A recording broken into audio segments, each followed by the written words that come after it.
Hello guys, and welcome to Daddy Share Space and welcome to my garage shop. So today I have a package that I received from benchdogs.co.uk that I ordered. Let's go ahead and open it up and see what we have inside. Alright, so opening the package, looks like we have another benchdogs.co.uk key ring. We have a benchdogs.co.uk sticker, and this is a card. It looks like it has some video demos on there, so I can scan that with my phone and actually watch the videos to learn about their products. And this is an incense from benchdogs.co.uk. So we're presented with a small little white envelope. I'm sure it's got some hardware in it. All right, so we have our second benchdogs.co.uk Systainer in the shop. Let's go ahead and open it up real quick and see what it looks like on the inside. So as you can see here, we have 4 metal extrusions. We have a tin with some hardware in it. We've got this component here. And then we have, it looks like 4 stops. So let's go ahead and see what's inside of this envelope and see what else comes with this package. All right, shim for end of stop story stick. Okay, so there's a shim. Let's open this up and see what it looks like. Now, so I see that they have the Systainer, but apparently, similar to the previous benchdogs.co.uk product that I purchased that came in a Systainer, everything doesn't seem to go inside of the, or store inside of the Systainer. Or maybe these come from a different area of the company and they just kind of packaged it together instead of putting it in, but we'll see. So this is a shim of some type, and it says shim for end of the end stop story stick. Okay, so obviously that's what this is. This is a story stick, and here we have some joining bars. Open that up. I guess I could just open it at the bag here. You do have an Allen key in here and a total of 6 connecting bars. So I think I'm gonna hold on to this little piece and throw it in here with everything so I remember that this is the shim that comes with the story stick. So let's take a closer look and see what we have here. All right, so this right here is a piece of extrusion. It looks like we've got 1 all the way up to 33 here, and then we have another number scale going back the other way. So it'd be like 33 going back to 65 on the other end. Anodized black. This one here, it appears to be 31 up to 64. So this goes to 31. And then this one here is going to go up to 97. And finally, we're gonna go up to 100, basically 130 or 129 as far as the length on this story stick. So I can put it together to utilize the full length. So basically what I'm going to do is just put a portion of this together to see how it actually operates. So right here we have this little tin as well. Let's see what's inside of here. And it looks like we have an assortment of thumb screws with T-nuts on the back. And that's going to be able to place the stops on this device. So let's go ahead and put it together.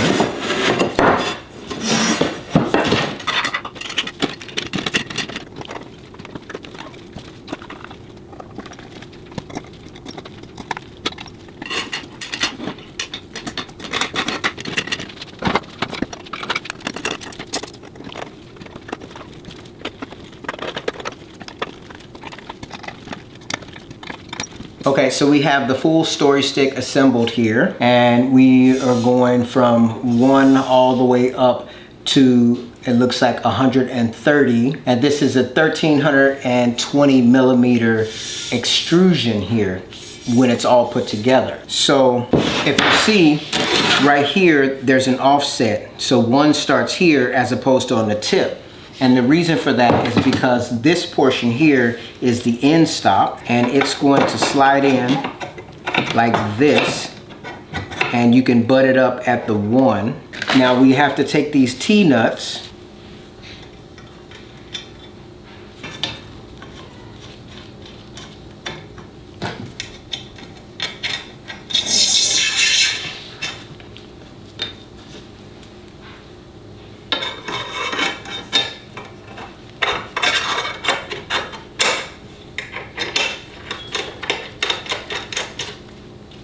So one of the things that you can do with the story stick is you can take relative measurements. So basically, let's say for instance, I wanted to measure, well, let's just take this Systainer. I can take one side of this Systainer and butt it up against the side here on my right, butt it up, and then I can take this other side of the story stick and I can butt it up on this other side, and what that would do is give me an exact representation. If I take it like this, hold it down, and I push it over towards the Systainer, this measurement right here is the exact representation of how far I would want, or I would actually want to cut if I wanted something to be snug here. Now I could take this to the miter saw, and with this I could actually bring down my blade and touch it to the tip here, and that's where that's represented, and then I could put my stop right next to the other end. And then in theory, if I took a piece of wood and cut it at this length,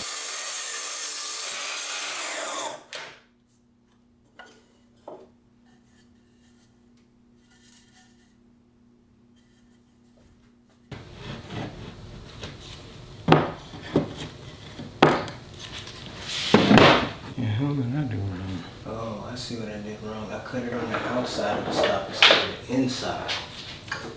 So in actuality, I need the stops to be on the other side.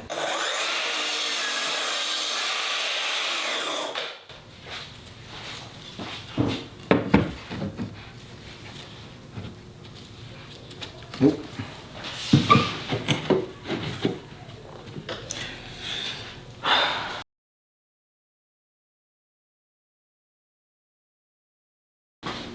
Okay, so I unboxed this probably a week, maybe a week and a half ago, and I had to stop and basically look at this more closely to see how it functions. Now, I do understand the obvious functionality of being able to lay out multiple stops so that you can basically transfer your markings to different pieces of work on your project. I already understood that. Now, the reason why I purchased this device was because I was thinking more of a, I guess, I want to say more of an out of the box way of using this. Well, let me just say, tinkering with this over the past week or so has taught me that story stick can actually mean more than one thing, at least two. So let me give you an example of what I mean. If I take this piece of wood here and cut it to a known length, and I say, okay, this is my story stick, what I can do is I can butt this up against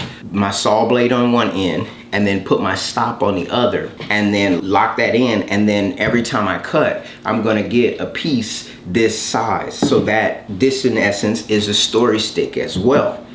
Now, this particular story stick gives me the capacity to actually do markings for layout, and you can in some instances do this same type of thing, but I've come to realize that it's not exactly the same. And the reason being is part of it is the design of the particular story stick. So let's say I want to match this piece of wood. Now, if I wanted to match this piece of wood, that would mean that on the tip here, I would actually have to be flush along here for me to butt this portion of the story stick up against, say, my saw blade. And then let's say on the other side, so let's look at how this is actually configured. As I move it closer in this direction, when I try to put the stop on the edge over here, as you can see, because I need to be flush on this portion, there's no registration on the other side. So that's one of the things that I ran into. Now, if I put this in here and I registered off of the inside, and then I register off of the inside of this particular portion here, now this is what I would consider to be like an outer measurement. However, now if I took this outer measurement and I tried to take it to my saw, the problem that I'm gonna have is I'm registering off of this portion and the inside of this tab here. Now, because this, let's start on this side. Because this portion here is so wide, I have a couple options. I could put my stop on the inside here, or I could put my stop on the outside. Well, let's see where that poses a problem. This right here is a stop, and you can see that there's a thickness in regards to this stop. So if I put my stop in front, then I'm actually reducing the distance between here and here. And likewise, when my saw blade touches the inside of here, I'm reducing this area even further. Thus forth, I'm not gonna get an accurate cut on an inside measurement. So this doesn't work in that configuration unless I did something like have some shims and a shim that's the known size of this stop, and then a shim that's the known size of the blade, and I would have to add that if I wanted to make an exact representation of this particular piece of wood. So that's what I learned. Now, if I take a board like this and butt it up against here, that's giving me a flush edge right here. If I say, I'm flush right here against this particular piece of plywood, and then I butt my piece up here, that is going to give me a nice flush place to start here. But then still, because the actual registration tool is not deep enough, it doesn't go extend enough, I'm not able to get, everything is going to be like basically by eye, which is taken away from the accuracy of your measurement, because you could have parallax error because there's no way to kind of get that exact representation. So that's something that I did not anticipate, because I was actually looking at using this particular device for relative measurements. Now, where this could actually do very well, if I had a cabinet and or a box. All right, I have this base frame that I built, a project that I need to get back to. And so say I want to measure in between these two areas here, what I could do is I could loosen one of my stops. I could register inside of one and then register inside of the other, and I can take that, since I'm registering from the outside to outside, I can take that to my saw and I can butt this portion up against my blade, being careful because this is aluminum and it could, cause some damage to your blade. But basically butt this up against your blade and then put your stop on this side, and then I would be able to cut a piece that would go right in the center here. Overall, I'm happy with the purchase and what it's going to bring to the shop as far as functionality. There was a little bit of a learning curve for me with this, because the way I envisioned it was more so using it for relative measurements.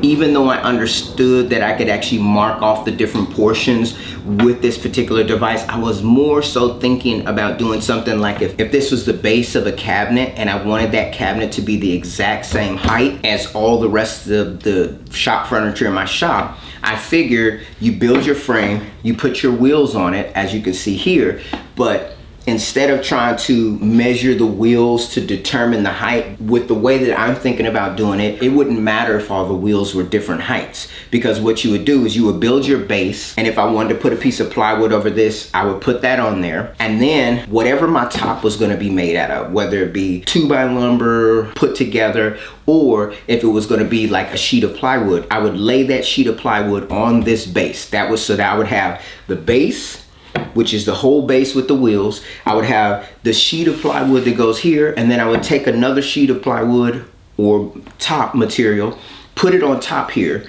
Then I would take the storage stick and set it on all of that stuff, and then I would basically move the corresponding stop and set it right on top of my table. And what that would do is the distance between the bottom and that top would give me the exact representation from here to there, the exact representation of how tall I would need to cut either my sides, or if I was using 2x lumber, how long I would need to cut each piece of 2x. There would be no guessing or variation. It would be 100% exact on how tall that would need to be. And once I cut everything all out, as long as I would use this base, as long as I use the same pieces of plywood that I've set on top of here, I would have a cabinet that would be the exact height of, say, my MFT, if that was what I was referencing from. Anyways, I hope I explained that pretty well. So this is just another product that I brought into my shop to try to get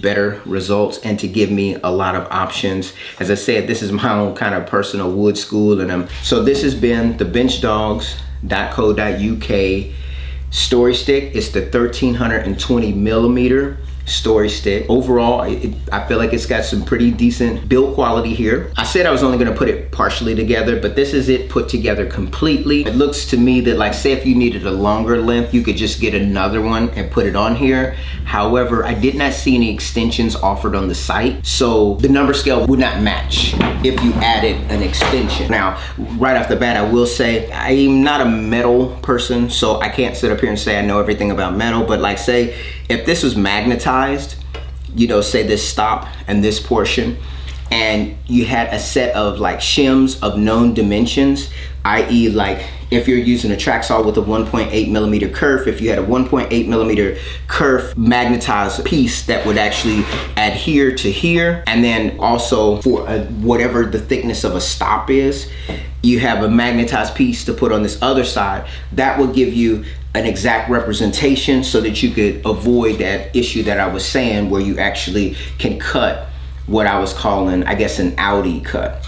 You know, an innie cut, which is when you put these two portions on the inside of the material, will actually work fine. But the outie cut, you may have a few challenges. So other things that would be, I think would be useful is if we could get some story stops that actually have a longer extension, so that basically if you did butt up against, say, like if I use, let me just try this Systainer here. If I put this Systainer in here like this, and I want to try to register, right? So right now that's actually, so that there's even another little issue I just determined. This is actually sliding under the Systainer. So if I really wanted true registration, I would need it to be a little bit taller on this side, so that, so some options. So adding some accessories to this to where you could actually have a stop that can actually register similar to this side, how it's actually able to touch the side of the Systainer, would be very useful. And then also having some story stops that actually have a longer extension on one side or the other could also serve to be pretty helpful. And I guess in essence, if you wanted to, like, say, I mean, I know this is a very specific use case, but if you say took the story stick and say you had two of them and they were parallel one to another, and you had a story stick, like a accessory like this that would fit in each track, and you could slide them both, you know what I'm saying? Very similar to the router guide type of thing, where you have the four portions that are covered. If you actually took the story stick and you know, kind of clamped it together, that would give you an exact representation on the inside of the dimensions that you would need to set for your project. And also too, if you had something that was a bit out of square, you'd be able to see that skew. Now, the one slight challenge that I saw with this, if you don't get these thumb screws tightened pretty good, there is a degree of deflection that you can get here. And even if you have it tightened really hard, it does not deflect, right? But because it does have the ability to deflect, what you can end up having to do is you need to be careful when you have this set, if you're going to move it from piece to piece to piece, because the actual registration is in this channel, so it's not centered, number one, and it's not fastened on both sides. Now, it would be kind of challenged to fasten it on multiple sides unless you kind of put a tab on this side and you lock it in on from both angles, like from here and then on the front here, because you need to be able to see the scale. And as you can see here, there is a scale that you can register this on, and it has kind of like a, so it has kind of like a crosshair design. There's a point at the top, a point at the bottom, but then another thing I noticed, like say when you put it on particular numbers, another form of registration that you can see. So I have it roughly on 44. So below the 44, there is a 20, right? So there's two scales. There's a scale on top that goes 1, 2, 3, 4, 5, all the way up, and that ends at 129, but the edge is cut off. That's 130. Right? But then there's a scale underneath it, which it looks like, let's see, this extrusion goes from whatever number this is over here, 64, and then it's stopping on the 33, and then it's going from 33 down to 20, and then 1 is right here. So 63 is 1, and 00 is 64. But then it goes up to 65, and it's counting on this bottom number, it's counting from 1 again, all the way up to 65. I don't know if that makes sense, but I'll put a picture in there so you can see what I mean. But I'm just kind of showing you the different registrations. So if I want it exactly on 44 here, what I can see is that lining it up puts the bottom cursor right in between the 2 and the 0. And the top cursor is on the line that is signified by 44. But then when I look straight down on the top, what I can see is that as I have it lined up, I'm on 44, but in this little alcove, this little half circle on each side, it says 4, and on the other side, it says 5. So you kind of have 4 different registration points to see if you're in proper position. So if I loosen this and I skew it in any way, you won't be in line with the 20 on the bottom, or you won't be in line with the line on the top, or you won't see the 4 and the 5 on the outside of this. So those would be indications that maybe you may have bumped your stop. If you record that in your mind and you know. Now, if you're using multiple stops, say all 4 of these, you'd have to remember that 4 times. Okay guys, so this has been my unboxing and overview of the Benchdogs.co.uk story stick. It is the 1320 millimeter story stick. And yeah, thanks for taking time to watch the video, and I'll see you in my next one. Take care.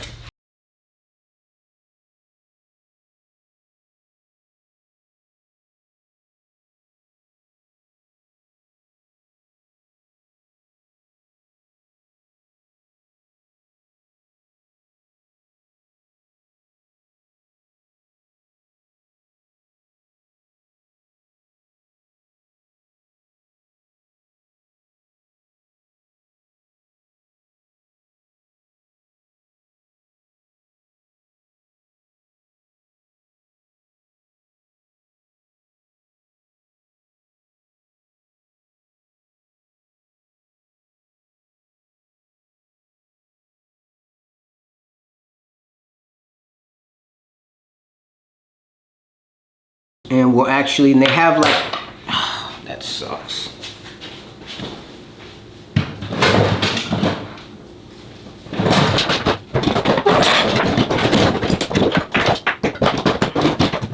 Put it up here.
Yeah, the nifty 50.